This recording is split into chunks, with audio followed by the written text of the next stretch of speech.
April 18, 2008, hitmen from a Mexican cartel ambush and kill 20-year-old Atanasio Torres Acosta, son of high-ranking Sinaloa cartel leader LM1. This would take him to a point where he would only see red, changing the course of his life forever. Here are 5 parents who took revenge on cartel members.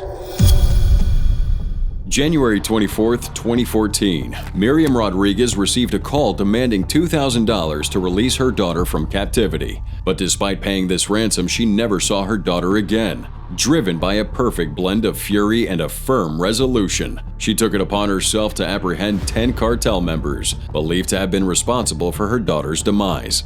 The incident began with a group of men exiting a building and getting into a Lobo truck with tinted windows. Some were armed with AK-47 rifles while others carried handguns. They traveled towards Tamaulipas, Mexico, and encountered a girl along the way.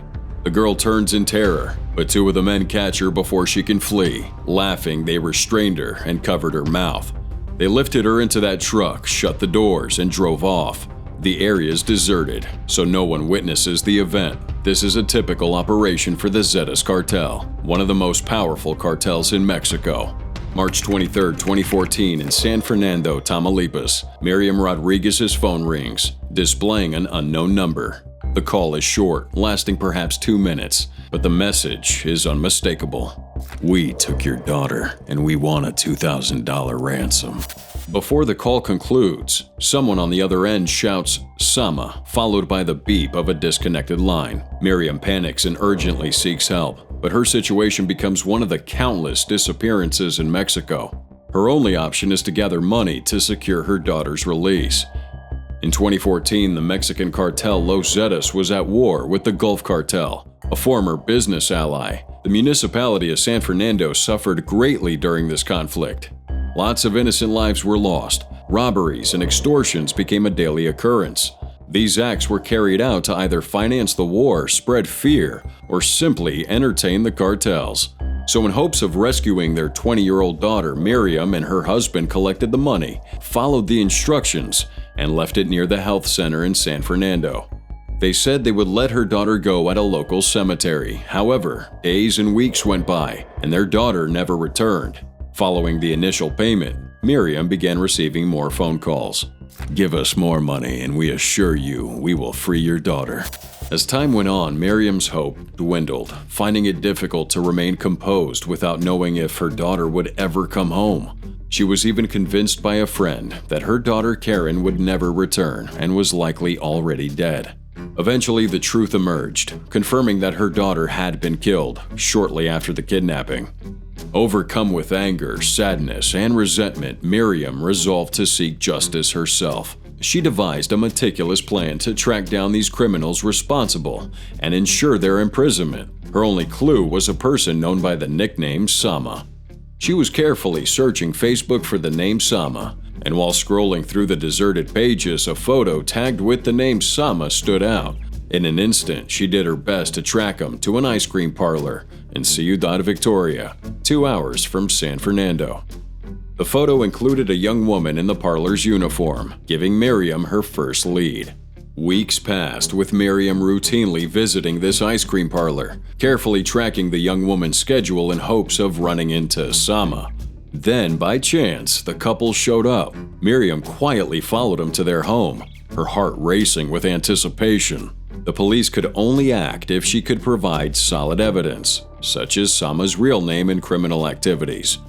Miriam took a unique approach, changing her appearance to blend in. She dyed her hair red, wore a Ministry of Health uniform, and carried a convincing ID. She pretended to conduct housing surveys to collect information on Sama.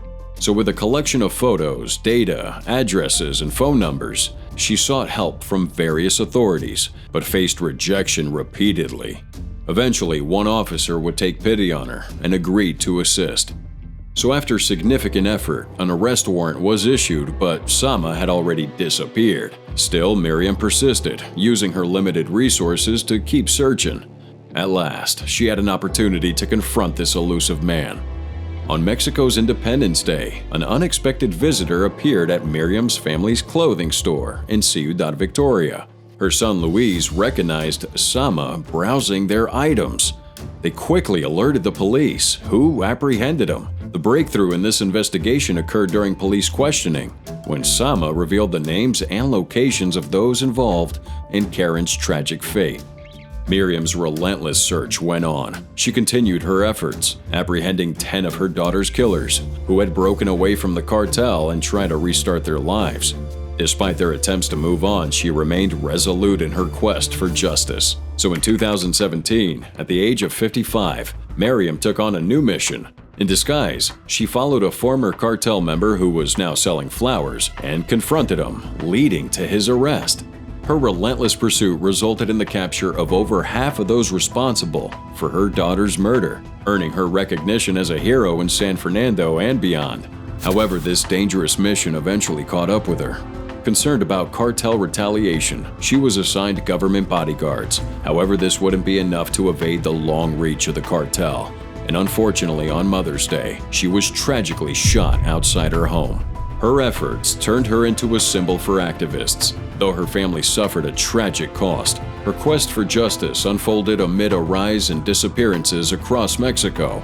But nevertheless, her legacy endures, and her story stands as a powerful reminder of the difficulties faced when confronting criminal cartels in Mexico. April 18, 2008, Culiacan, Sinaloa, Mexico. Hitmen from a Mexican cartel ambush and murder 20-year-old Atanasio Torres Acosta, the son of renowned Sinaloa cartel drug lord LM1. Following his son's death, LM1's sole focus became vengeance. Born February 28, 1958, in Cosala, Sinaloa, Mexico, LM1 and Javier Torres Felix, also known as LJT, had a strong friendship and partnership with Ismael Zambada, a key leader in the Sinaloa cartel. Now, growing up in this environment, LM1 was exposed to guns and drugs from an early age, and as he got older, he would join the ranks of the Sinaloa cartel all by himself. In the 1990s, LM1 climbed the ranks within that cartel. However, his resolve was truly tested when Mexican authorities arrested his brother, Javier. On January 27, 2004, Javier was arrested at his home in San Miguel and later extradited to the U.S. on drug trafficking charges. With his brother absent, LM1 was given a crucial task, managing the transportation of cocaine from South America into the Mexican states of Chiapas and Oaxaca. This responsibility significantly boosted his stature within the cartel, and he worked closely with El Chapo's son, Ovidio Guzman Lopez, further cementing his influence. However, his rising prominence also made him a key target for the Sinaloa cartel's rivals, the BLO, or Beltran Leyva organization.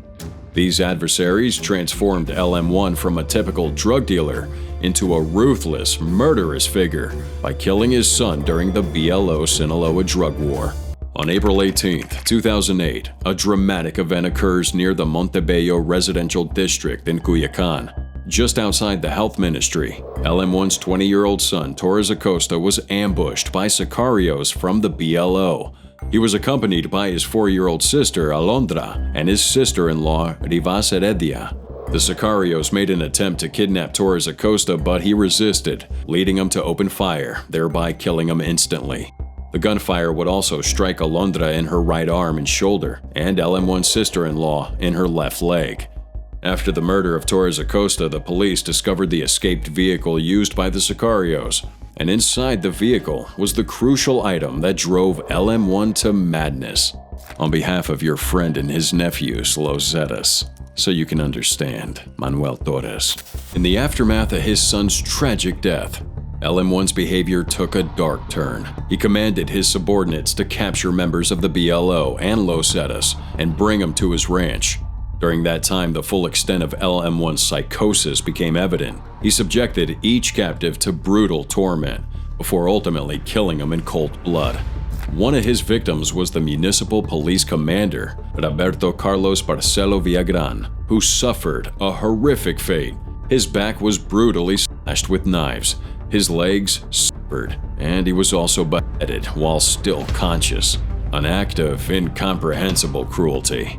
His lifeless body, along with 2 others, was discarded in the trunk of a car, while LM1 sicarios scattered the remains of the other victims throughout Culiacan. So despite the initial bloodshed, the violence didn't cease with the deaths of a few individuals.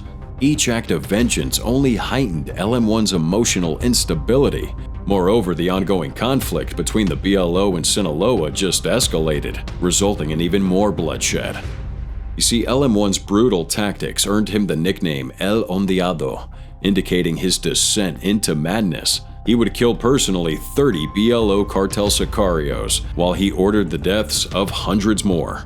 Culiacan turned into a living nightmare, with bloodied streets and dead bodies everywhere. In response, the Mexican government would send 2,000 troops in September 2008 to curb the violence. It would be this intervention that brought about LM1's eventual downfall. In September 2008, authorities stormed one of LM1's safe houses, finding firearms, drugs, and an armored vehicle. Most notably, they discovered a picture of LM1 with Misael Torres Urea, known as LM2, who was his nephew and the son of Javier Torres Felix. This compromising photo spread widely in the media, increasing LM1's exposure to danger. By 2011, he was officially listed on the U.S. government's blacklist under the Foreign Narcotics Kingpin Designation Act. There are two ways to get off of that list: imprisonment or death. No middle ground. So at this point, one might expect LM1 to lay low, but he had already descended into deep apathy. He seemed indifferent to the U.S. government's pursuit. Perhaps it was this very disregard that ultimately contributed to his downfall. So on October 13, 2012, in Oso Viejo, Culiacan, Sinaloa, LM1 was traveling in a convoy with his bodyguards when Mexican federal forces intercepted him. They attempted to flee but were quickly encircled. Unknown to LM1 and his men, the Mexican military had pinpointed their location days earlier and had soldiers stationed throughout the city to ensure they couldn't escape. Amidst the chaos, LM1 got out of his vehicle and attempted to flee into the hills. However, he didn't get far before he was shot and killed. In a bid to honor and remember his son, who had been the catalyst for all the violence, LM1 was buried in a cemetery outside of Culiacan, alongside his son Anastasio. Now, similar to Miriam Rodriguez's experience, this father was furious when the Mexican cartel hitman kidnapped and murdered his daughter, even though he paid that ransom. However, unlike Miriam, Gallo went above and beyond to ensure the perpetrator was brought to justice. In July 2000, a 25-year-old named Paula Gallo was enjoying time with her friends at her parents' weekend retreat when intruders breached the property. The attackers invaded the house, terrorizing everyone for 2 hours while stealing jewelry and clothing. They would then kidnap Paula and take off in 2 cars from the house.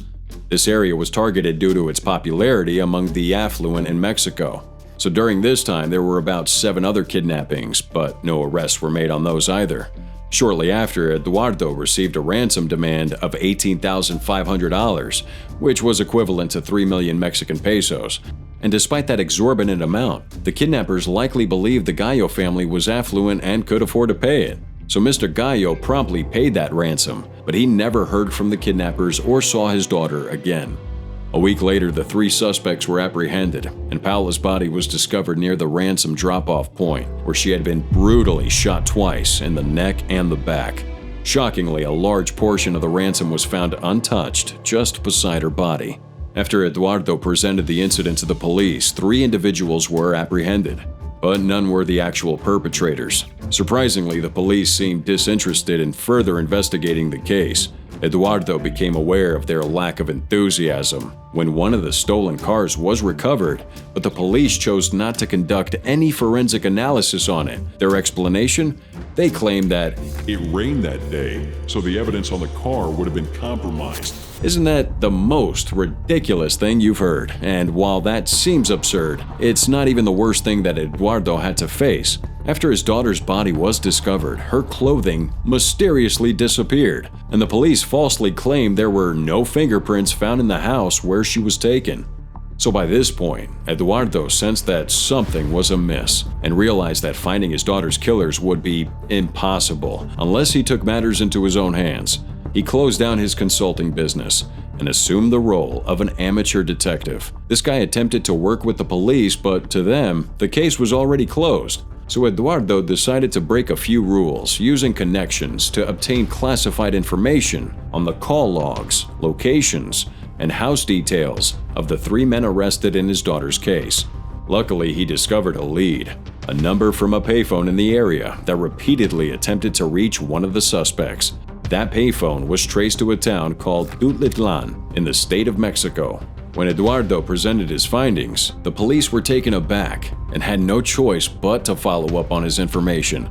So triangulating the payphone's location led them to capture a 28-year-old man, Francisco Zamora Arellano, who ultimately confessed to murdering Paula. Now, the key takeaway from this story is that Eduardo spent an entire year solving the murder case, one that the Mexican police had already closed.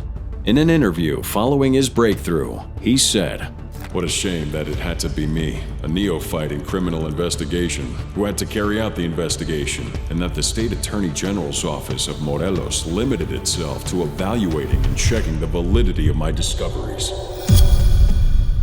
For Hector Palma, it was one thing to lose his children, but it was another thing for the same cartel that killed his little children to also kill his wife in the most gruesome way possible. This would make him take a drastic step with only one thing on his mind: retribution. Born April 29, 1960, in Noria de Abajo, Mocorito, Sinaloa, Hector Luis Palma Salazar started his criminal career as a car thief and later became a hitman for Miguel Angel Felix Gallardo of the Guadalajara Cartel. Eventually, he rose through the ranks and, alongside Abelardo El Lobito Retamosa Machado, he became a co-leader of the cartel. He was later linked with Joaquin El Chapo Guzman and Ismael Zambada Garcia. You see, after a major cocaine shipment went missing in 1988, a loss blamed on El Chapo and Palma, El Lobito Retamosa was killed, while Palma's life was spared. So following that, Palma forged an alliance with El Chapo and El Mayo from the Sinaloa cartel. Palma eventually split from that alliance, which was taken over by Felix Gallardo's nephews in Tijuana, and led to the formation of the Tijuana cartel, also known as the Arellano Felix organization. Palma would then team up with Rafael Enrique Clavel, a Venezuelan drug trafficker and former boyfriend of Palma's sister, Minerva Palma, to establish their own cartel. So at the peak of their operations, in order to spread his wings in the cocaine trade, Palma skillfully infiltrated the Mexican Federal Judicial Police by disguising himself in full uniform, complete with ID and traveling in a heavily armed convoy of PJF officers. He managed to avoid capture by staying at the residence of a local police commander. The extent of corruption within the police force during his reign extended to the judicial system, with the Sinaloa cartel frequently avoiding legal repercussions through bribery. For example, in 2004, 18 individuals were apprehended with a large arsenal, including 28 machine guns, 2 handguns, 223 mags, 10,000 rounds of ammo, 12 grenade launchers, 18 hand grenades, smoke grenades, and bulletproof vests. Despite this, Judge Jose Luis Gomez Martinez released them, claiming there was insufficient evidence to link him to any criminal organization. Well, nothing lasts forever, as the same goes for Palma's epic reign in the Sinaloa cartel. In 1978, Palma was arrested in Arizona for drug trafficking and sentenced to 8 years in a U.S. prison. But the twist is, upon his release, Palma learned that his wife, Guadalupe Leia Serrano, had left with Clavel, his former associate in the drug business, taking their 2 children with her. Clavel, on the other hand, had coerced Guadalupe into withdrawing a whopping sum of $7 million from the bank account that she shared with her husband, before gruesomely decapitating her and sending her head back to Palma. As if that wasn't sick enough, the guy would take his 2 little kids, Jesus and Natalie, to Venezuela and throw them off the Puente de la Concordia Bridge in San Cristobal, Táchira, about 40 kilometers from the Colombian border. Soon after that, Clavel began working with the Tijuana cartel, and in retribution for murdering his entire family, Palma executed both Gallardo's lawyer and Clavel's 3 children, and wouldn't even stop there. Palma made sure that Clavel was later arrested, and on his orders, Clavel was eventually killed in prison by another inmate. Palma then went back to drug trafficking, aligning himself with the Sinaloa Cartel and sharing leadership with El Mayo and El Chapo.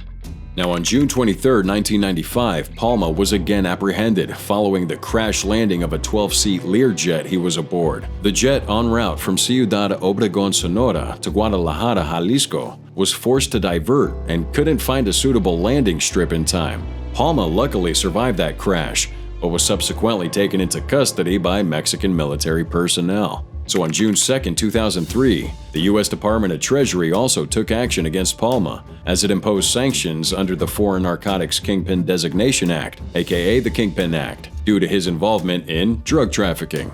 Alongside 6 other international criminals and 3 entities, Palma was barred from any business dealings with U.S. citizens and companies, and his assets in the U.S. were effectively frozen.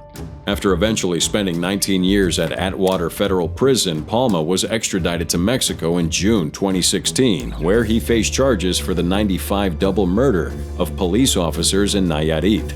He's currently serving his time at Altiplano Prison, located near Mexico City. El Chapo's not a conventional name you'd find in a video like this, but when his son was brutally murdered, he just unleashed a flurry of madness that ignited one of Mexico's bloodiest drug wars ever. Joaquin Archibaldo Guzman Lora, commonly known as El Chapo, born April 4, 1957 in La Tuna, a remote village within Badiraguato, Sinaloa, Mexico. This guy was struggling growing up financially and experienced a real tough upbringing. From an early age, he worked with his father in the marijuana plantations, which in turn exposed him to the drug trafficking world. In the late 70s, it all began when Guzman started collaborating with Hector Luis Palma Salazar, a drug trafficker who mentored him in the intricacies of the drug trade. Guzman quickly showed his skills in the business, handling logistics, and making sure shipments were delivered as scheduled. His major opportunity arose in the 80s when he became involved with the Guadalajara Cartel, headed by Miguel Gallardo, often referred to as El Padrino.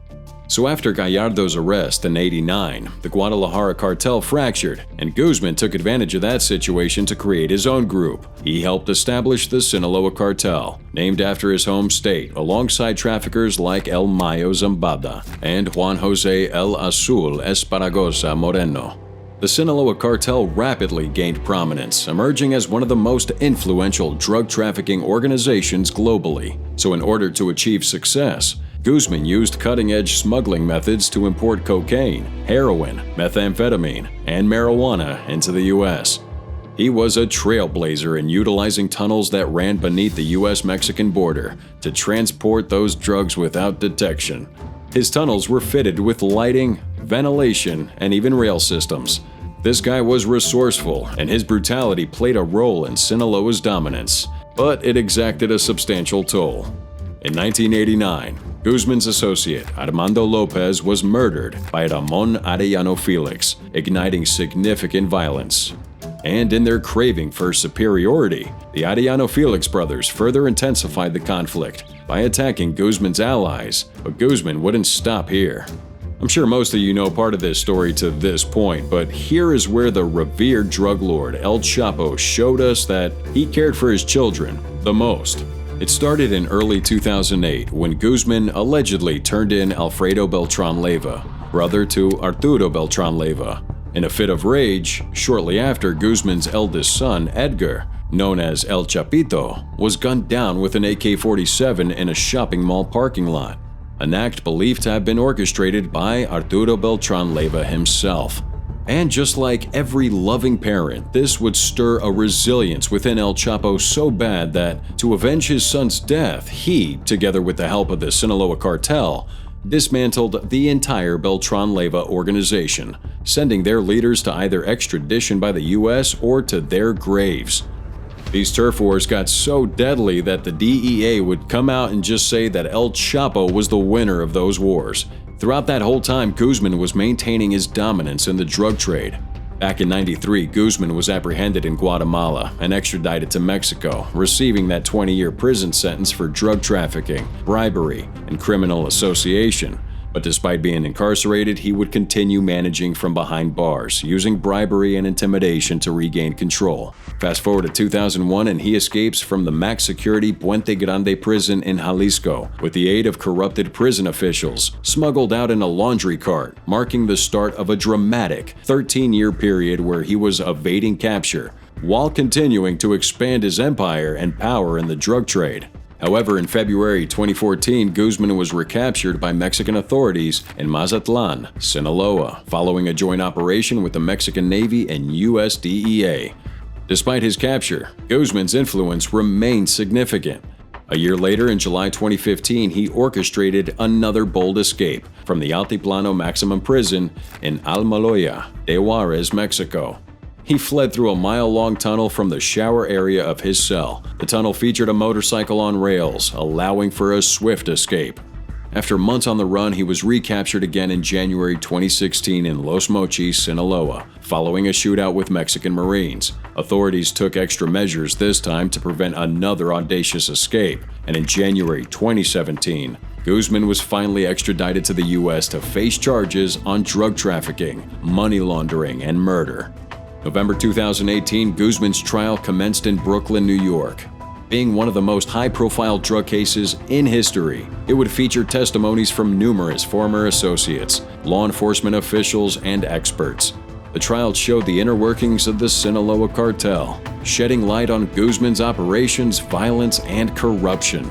By February 2019, Guzman was convicted on all charges, including engaging in a continuing criminal enterprise, drug trafficking, and use of firearms. By July 2019, he received a life sentence plus 30 years and was ordered to forfeit $12.6 billion as punishment for his crimes.